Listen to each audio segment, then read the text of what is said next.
Welcome to episode 270 of the Ben Briggs podcast. I am Ben Briggs. It is Tuesday, people. Tuesday, the 28th of February, 2023. It is late night on a Tuesday as well, people. The latest it can be, he says, trying not to raise the roof on the loudness of the podcast here, but it is super late. It is half past 11 at night here at Briggs Towers, because I have been out this evening. I have been out gigging this evening. So there you go. You know, what are you going to do? I got back late. I opened a gig in Alfreton for the lovely people at Rock Central. That was, it used to be a gig that used to be run years ago. God, fucking hell. The old reflux is kicking in again, people. It's going to be one of them episodes where I'm constantly trying to fucking fight back against the sick that is coming up from my stomach. Well, it's nice bile, but you know, it's one of those things, isn't it? We all have our cross to bear, Ben, don't we? We don't want to hear about your ailments. Exactly, people out there. Exactly. So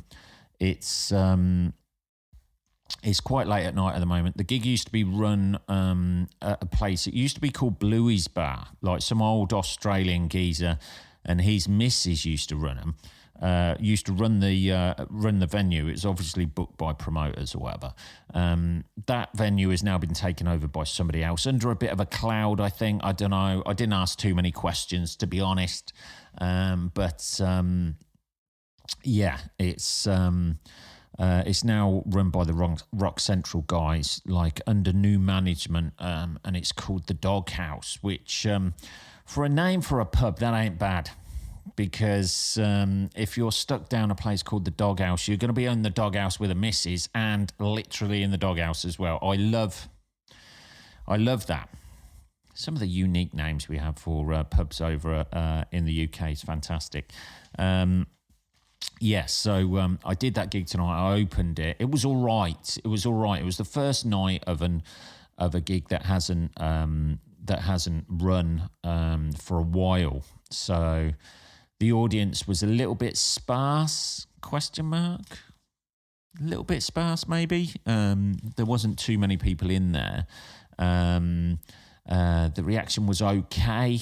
We need to start pumping a little bit more energy into gigs, I think. Me personally, I think, and start getting excited about doing my new material. That's the only thing that sort of like excites you as a stand-up. You kind of get to the stage where if you have left it a little bit, and I left it a little bit where I wasn't, I didn't write for a couple of months. And then because you're trying to sort out everything to do with this place and like moving in and shit like that, and everyday life gets on top of you. And then you realise that you haven't got a backlog of new material coming through. So you're still having to do the older stuff whilst your new stuff's coming through. And it's still not quite ready yet. So we're still on a little bit of a backward trajectory with regards to that. But, however, in a couple of weeks' time, it'll all be ready after I'm pumping it through new material nights anyway. So there we go. We're going to have a cup of tea now. There you go, bit of tea. Keep us going. Right, okay, yeah. So it was all right. It was an all right sort of a gig. Didn't smash the shit out of it. Didn't die on my ass. It was kind of like just a this is okay sort of a gig, you know what I mean? We'll see. I've booked in for a new material night with those guys as well, I think. So I said about it tonight, so I'm going to message them tomorrow and see if I can get in and do some new material and get this up and running, people. But that's been my evening. Anyway, that's all about me. How's you? One thing I have seen in I did watch on Monday. When's the last time I spoke to you? Sunday, wasn't it? One thing I did see Monday, the furore about Fury. There's been no furore really. I watched the Jake Paul Tommy Fury fight.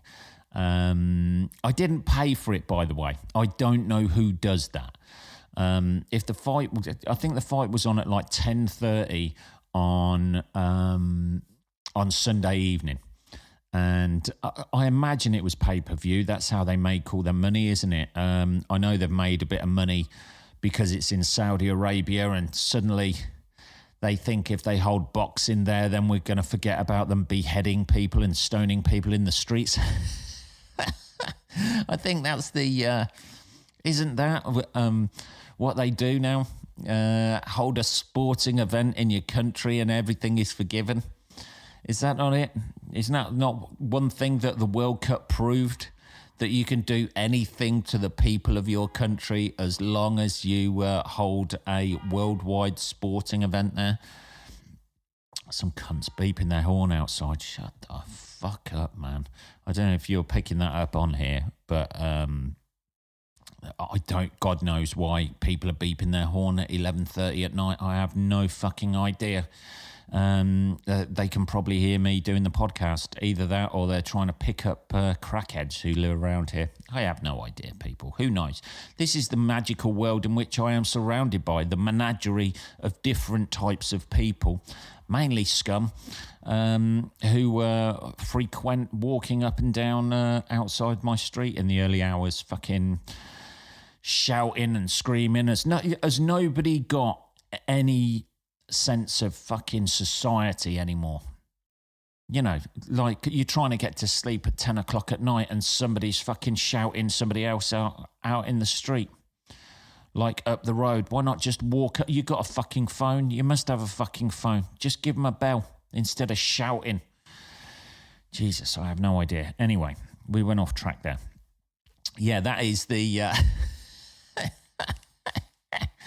that is a little insight into what it is like to live here at Briggs Towers. There we go.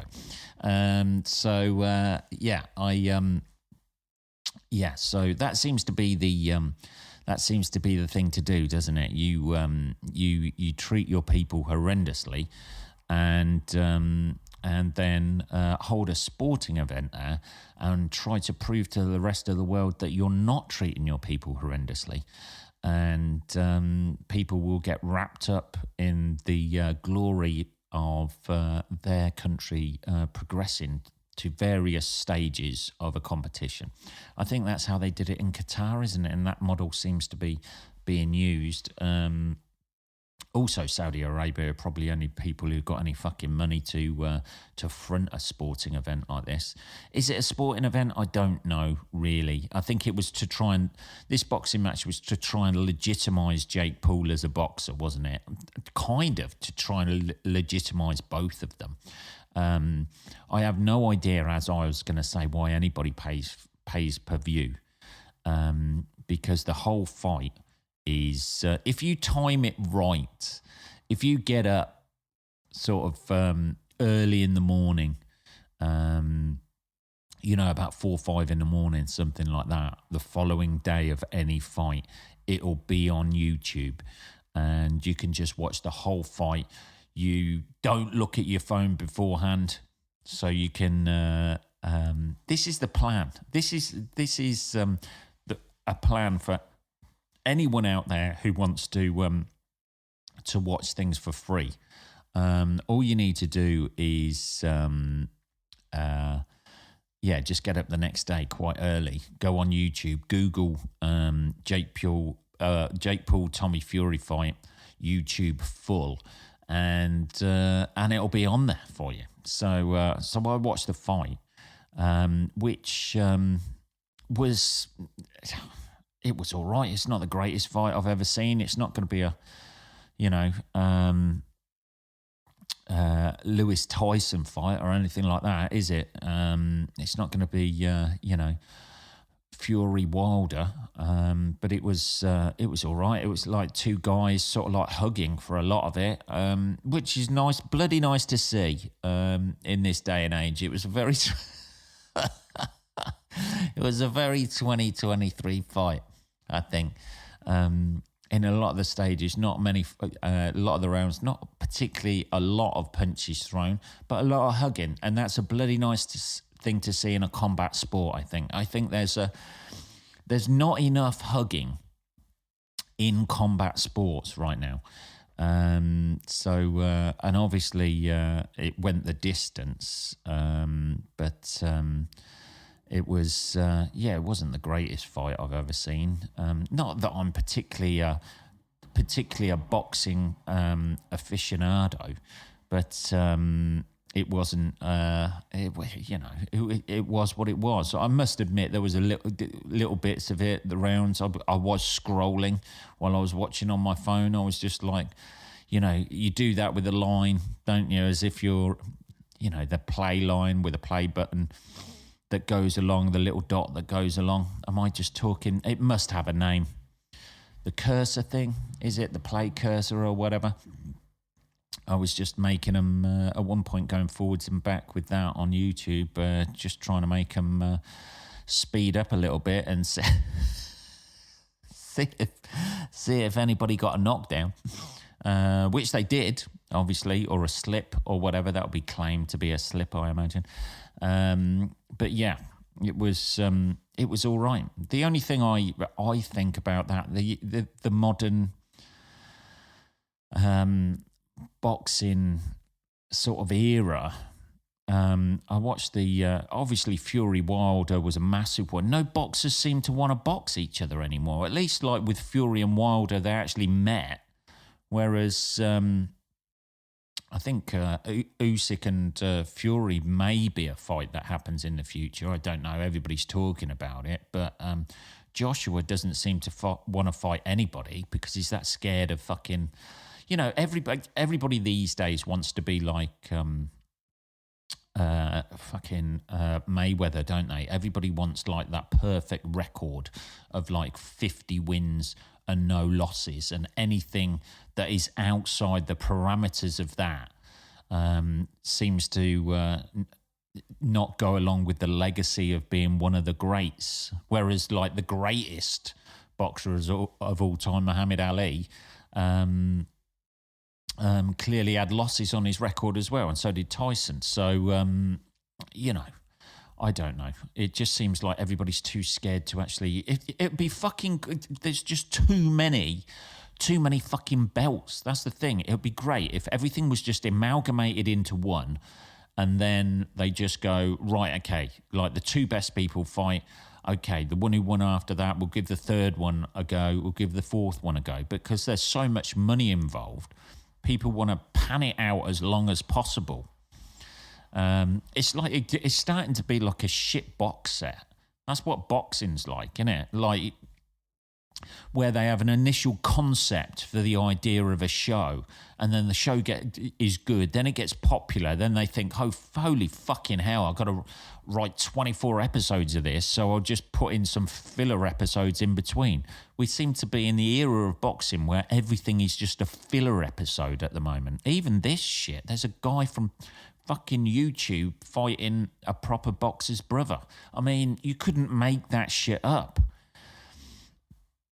I mean, it was a fairly enjoyable fight. Who doesn't want to see Jake Paul get smashed in the face every now and again? But I don't know, people. It's just it just seems to be people doing it now just for the money, because it's the equivalent of him going on tour doing stand-up. That's it. Because he can't do stand-up, Jake Paul needs to sell... He's realised that you can make a fucking fortune out of selling out an arena, because that's what stand-ups do. And he thought, well, I'm not funny, but I can get punched in the face. So so that's my only option I've got left, baby. Get punched in the face. I don't know. Let's have a little bit more. Let's have a little bit more tea here, people. Anyway, so I watched that. If anybody watched it out there and actually thought it was one of the best fights ever, that I have been reading online. Fury was lucky there, and Jake Paul should have smashed him, and all this sort of thing. It just seemed to me like they both kind of gassed out fucking early. Nobody seems to have any like stamina anymore. It's probably all those 3-minute videos they used to doing. Jake Paul used to doing like 3-minute videos or something for YouTube. And Jesus Christ, I didn't realise time existed after 3 minutes. Holy shit, this is fucking tiring. I don't know. I wouldn't do it, that's for sure. I wouldn't get in the ring with anybody because I'd just get pummeled. Plus the fact I'm an old man now. So, you know, you got to play to your strengths, haven't you, people? You got to play to your strengths. Talking about being an old man, by the way, holy fucking shit. Another YouTube sensation, I was listening to this the other day. I was listening to Jordan Peterson. It's who pops up all over the place with various things, and I quite actually like. He just seems like a no bullshit sort of a guy. I know there's people who don't like him out there. I know there's people who say he's anti-feminist or anti-women and things like that. But it just, he plays to the agenda that I want to hear. So he's sort of like an educated sort of like Andrew Tate. Andrew Tate's just blatantly out there. Hey, you want girls? You want fucking big cigars? You want fucking money? Well,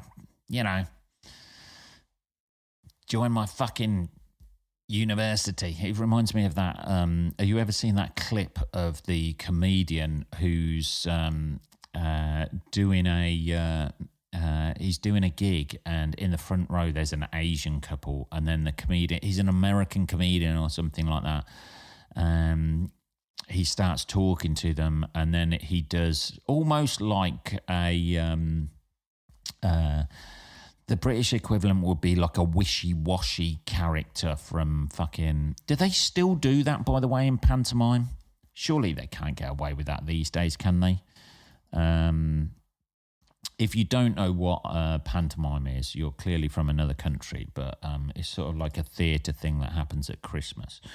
But they used to have a character in there. That's Aladdin, isn't it? Wishy-washy son of a widow twanky in the pantomime Aladdin. Wasn't there... I remember seeing a pantomime and there was a overtly Asian character, sort of like, generic Asian character. And it was, it was a generic Asian character between Chinese, Japanese, Korean, Vietnamese, whatever, all of those mangled into, all of the stereotypes of that into one. Maybe I've got it wrong with wishy-washy, I'm not sure. By Chinese laundrette workers, oh yeah, chop chop and wishy-washy. I mean, for fuck's sake. Jesus. Yeah. A complaint over cultural insensitivity. This is November 2022. Yeah, that's got to be right, hasn't it? Just the mere fact that they're called chop chop and wishy-washy. I mean, that's fucking bad. Jesus. Yeah, they're just the worst stereotype. Anyway, this guy's doing a gig and he's doing one of those sort of characters. And he's... and then, his line is, come to my seminar. Come to my seminar. That sort of thing. That is a terrible impression of the guy on stage, and also a terrible version of any Chinese accent or whatever. But there's apparently, they're either Chinese or Southeast Asian people in the audience, and the guy gets up and lumps him. Anyway, the point I'm trying to make is, here we go, bang, we're back on track. That reminds me of Andrew Tate, the come to my seminar. So much. Every time I see Andrew Tate on the internet, I just think of that comedian doing that character and getting punched for it. It's quite a fact. I think it's got millions of hits and things like that. The comedian doing it, it's just horrendous. Well, he's doing the love you long time thing to his missus or whatever, who's sitting in the front row, and then he just gets up and punches him.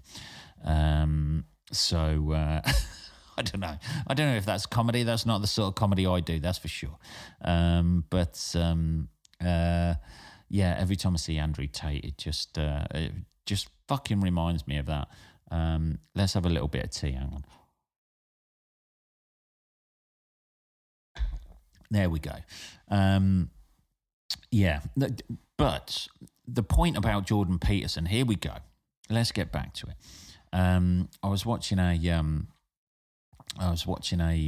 clip of his, a reel. That's what they call them these days, isn't it? A reel of his yesterday, I think, and it was on about 40-year-old men. If you're a 40-year-old man and you've got no responsibilities, and you've got no kids, you haven't really grown up, and you're still acting immature in your 40s, you eventually become the creepy guy who hangs around last at the party. And I was like, holy fucking shit. I thought he was going somewhere else with it, you know what I mean? I thought he was going to go, you are an open book, you can do whatever you want. And it was one of those realizations that hit me, and I was like, holy fucking shit.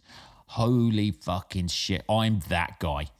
This is why I am never going to another party as long as I live. I got an invite this week to a wedding, which I will be going to, by the way. But I will not be drinking at that wedding. I will not be... I'm damn sure not going to be dancing at that wedding. I'm damn sure not going to be talking to anybody who is more than 5 years younger than me at that wedding. I'm not going to be the creepy weirdo. That's what you end up as a guy, isn't it? That's what you end up as a guy. If you stay single, you haven't got any kids. You know, I always thought the thing of not having kids always worked in my favour. But you get to a certain age at 46, like I am now, and not having kids, people start to question you. People do. Because if you've got kids when you're 46 or something like that, it shows that you're mature, somebody else has liked you enough for you to breed with them, or at least pretend to have bred with you, or given you an opportunity to pass on your genes, isn't it? And it shows that you can be responsible, you can be an adult, you can be a dad, doesn't it? Whereas, like, I always thought staying with no kids, that's a good sign, isn't it? If I meet somebody, I haven't got any kids, that's fucking fantastic. It's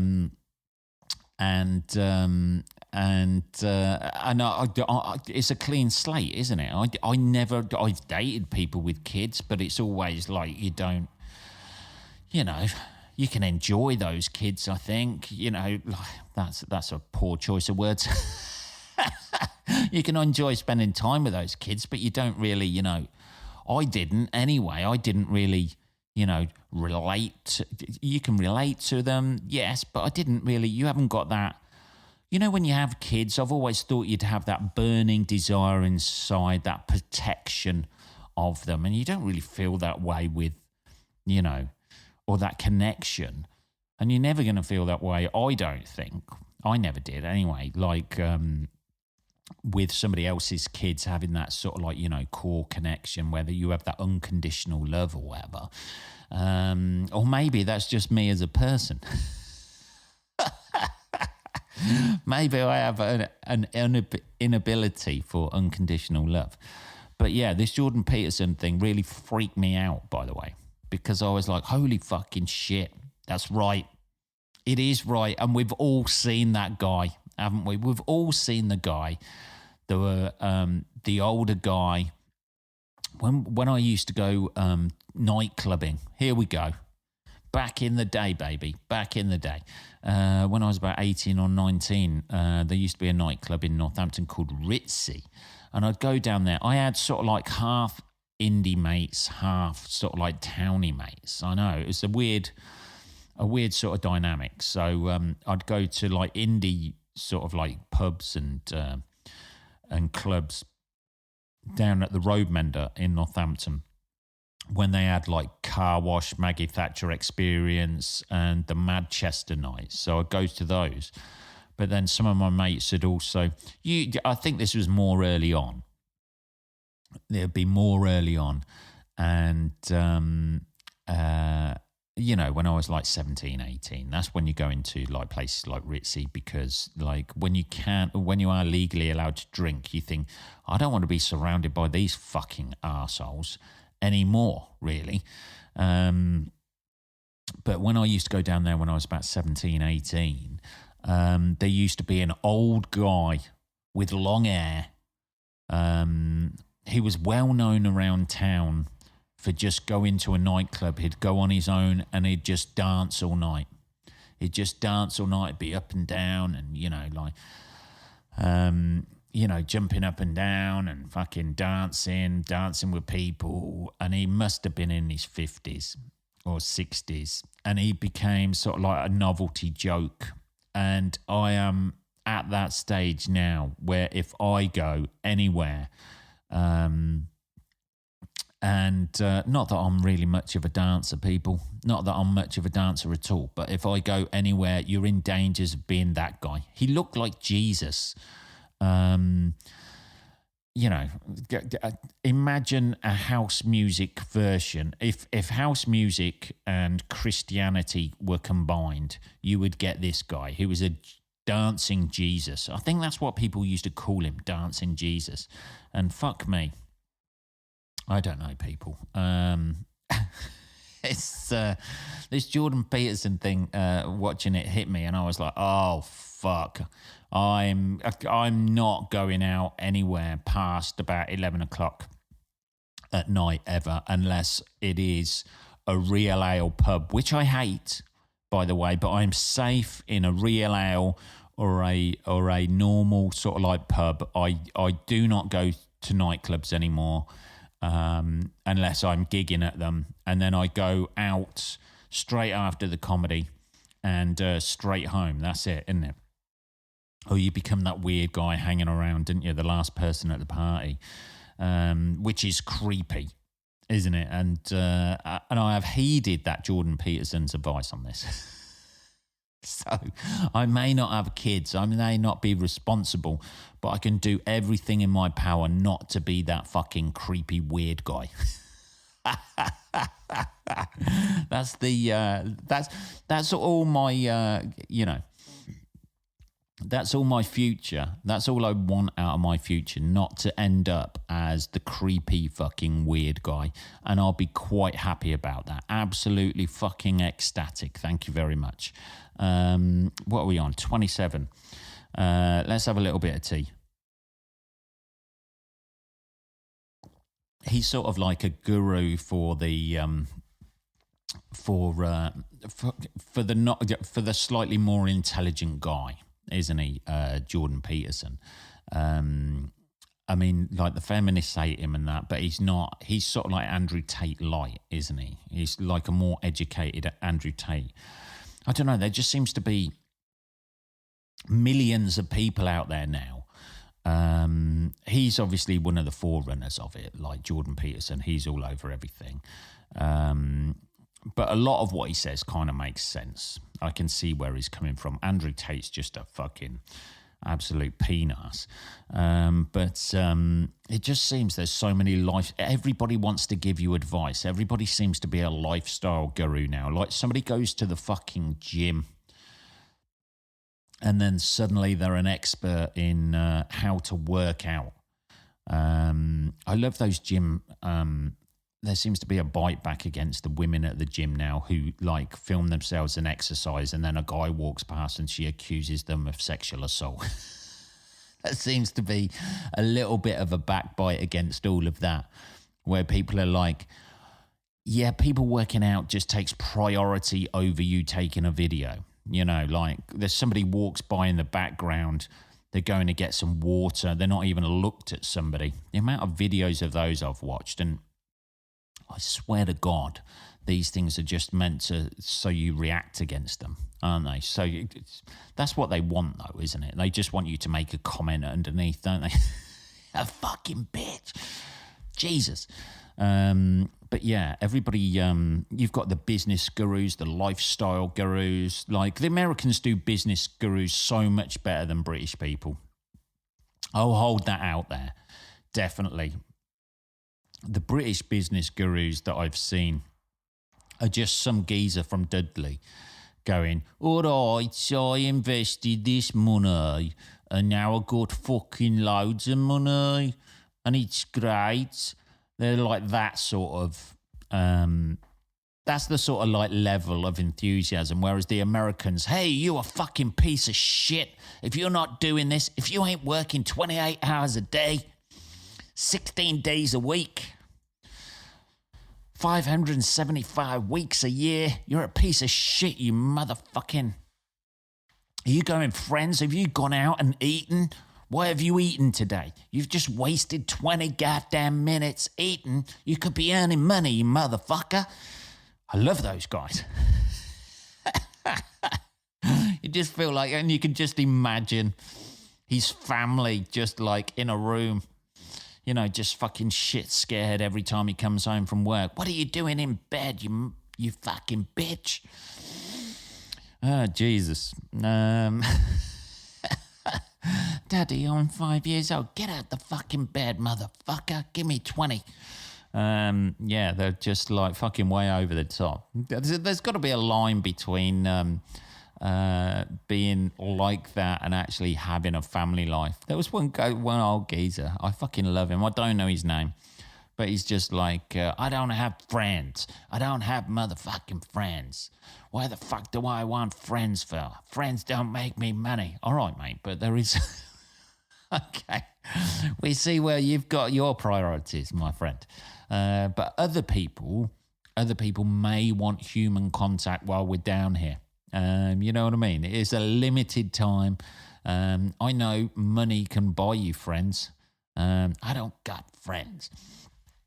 Jesus, fucking fascinating. Anyway, that is episode 270 of the Ben Briggs podcast. I will be back on Saturday. Have a good week, motherfuckers, and I shall speak to you then. Take care.